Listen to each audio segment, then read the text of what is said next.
Kitab Yosua. Mari kita mundur sedikit dan mengingat kembali kisah sebelumnya. Allah memilih Abraham dan lalu keluarganya menjadi umat Israel yang kemudian dijadikan budak di Mesir. Jadi melalui Musa, Allah membawa bangsa Israel keluar dari Mesir.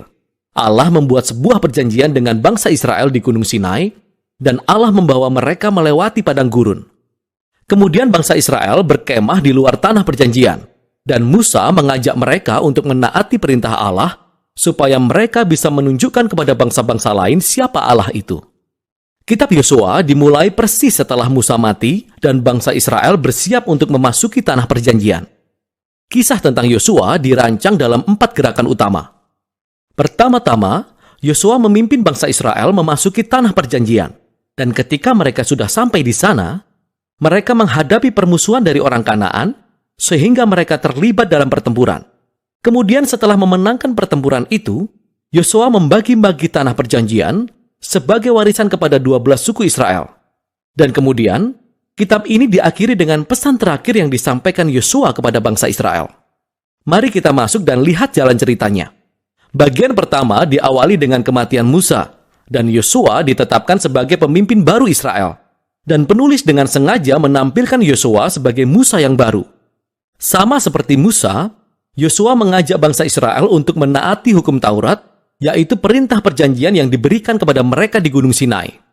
Kemudian Yosua mengirim 2 pengintai ke tanah perjanjian, persis seperti yang dilakukan Musa di kitab Bilangan pasal 13 dan 14. Kecuali kali ini, semua berjalan jauh lebih baik daripada sebelumnya. Bahkan beberapa orang Kanaan berbalik dan mengikuti Allah Israel. Yosua kemudian memimpin bangsa Israel menyeberangi sungai Yordan dan memasuki tanah perjanjian.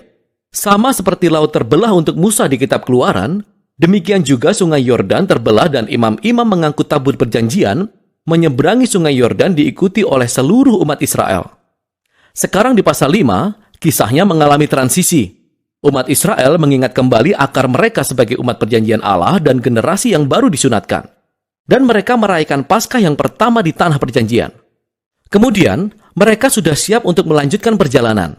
Dan Yosua mengalami perjumpaan yang aneh dengan seorang kesatria misterius, yang ternyata adalah komandan malaikat Allah. Lalu Yosua bertanya, "Engkau di pihak kami? Atau engkau di pihak musuh kami?" Kesatria tersebut menjawab, "Bukan keduanya." Hal ini menunjukkan bahwa pertanyaan yang sebenarnya di sini adalah, apakah Yosua ada di pihak Allah? Jelas sekali bahwa keseluruhan kisah ini bukanlah tentang bangsa Israel melawan orang Kanaan, melainkan kisah pertempuran Allah. Dan bangsa Israel akan memainkan peranan sebagai penonton dan kadang-kadang sebagai pendukung rencana Allah. Kisah ini menuntun kita pada bagian selanjutnya. Kita menemukan berbagai cerita mengenai perselisihan yang dialami bangsa Israel dengan beberapa kelompok orang Kanaan. Dan bagian pertama menceritakan kisah 2 pertempuran secara detail. Dan kisah itu diikuti oleh beberapa kisah pendek yang merangkum tahun-tahun pertempuran menjadi beberapa ringkasan singkat. 2 pertempuran pertama adalah melawan kota Yeriko dan Ai. Kedua pertempuran itu menyuguhkan gambaran yang bertolak belakang antara kesetiaan Allah dan kegagalan bangsa Israel. Di Yeriko, bangsa Israel melakukan pendekatan yang benar-benar pasif.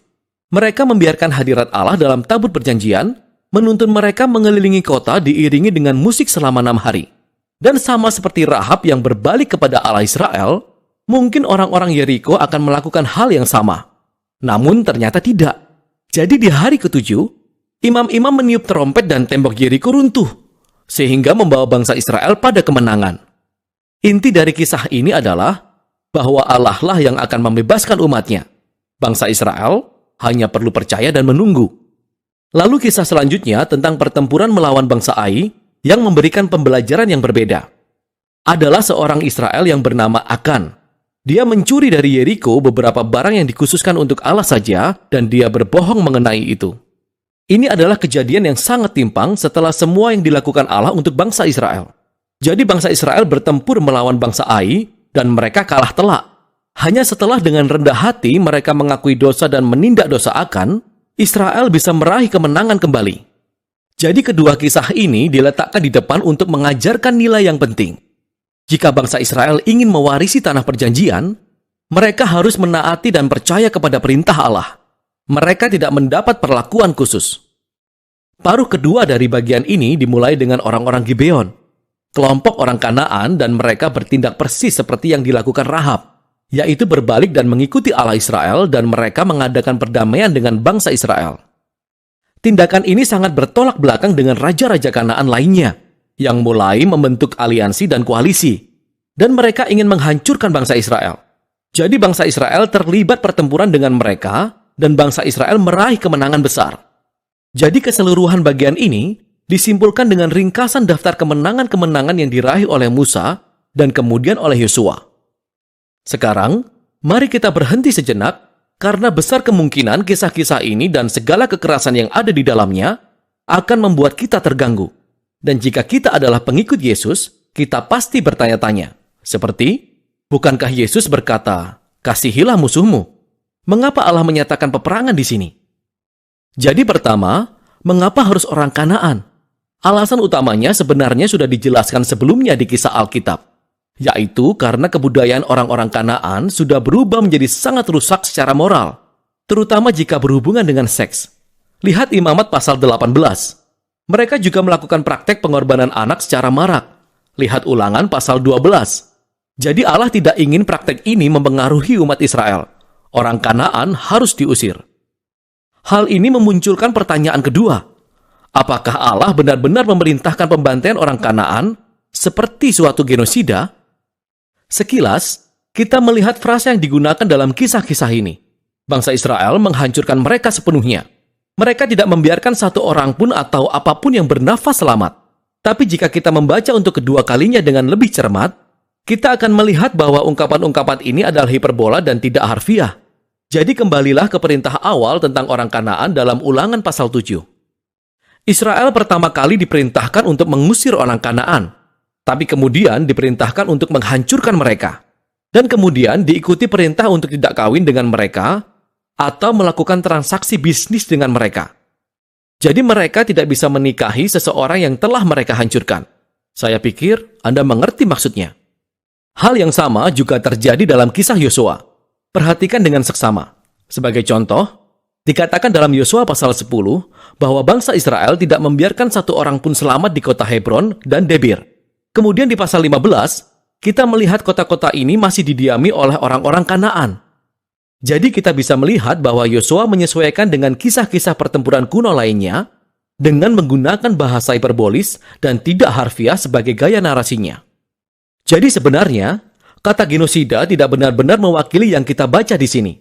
Apalagi jika kita mengingat kisah tentang orang-orang Kanaan yang berbalik kepada Allah Israel, seperti Rahab dan orang-orang Gibeon. Allah sangat terbuka kepada mereka yang mau berbalik kepadanya. Hal terakhir yang perlu dipikirkan adalah bahwa kisah-kisah ini menandai momen unik dalam sejarah bangsa Israel. Pertempuran ini terbatas pada segelintir kelompok masyarakat yang tinggal di tanah Kanaan.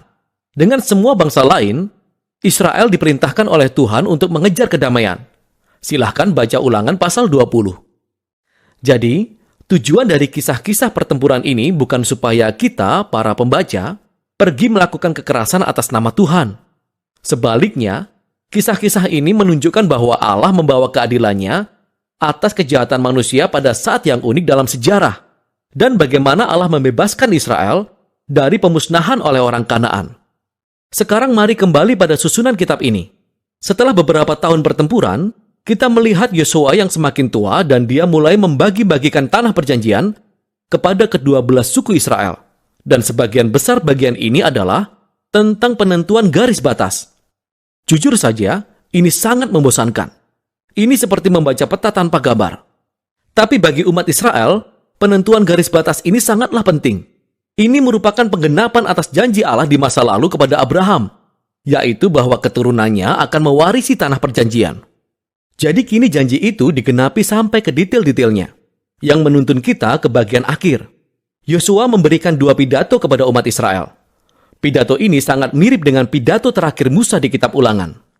Yosua mengingatkan bangsa Israel akan kemurahan hati Allah, bagaimana dia membawa bangsa Israel ke tanah perjanjian, dan menyelamatkan mereka dari orang Kanaan. Jadi, Yosua mengajak mereka untuk meninggalkan dewa-dewa Kanaan dan setia kepada perjanjian yang telah mereka buat. Jika mereka menaatinya, Itu akan menuntun kepada kehidupan dan berkat di tanah perjanjian. Namun jika mereka tidak taat, Israel akan mendatangkan penghakiman Allah sama seperti yang dialami oleh orang-orang Kanaan. Mereka akan diusir dari tanah perjanjian ke dalam pembuangan.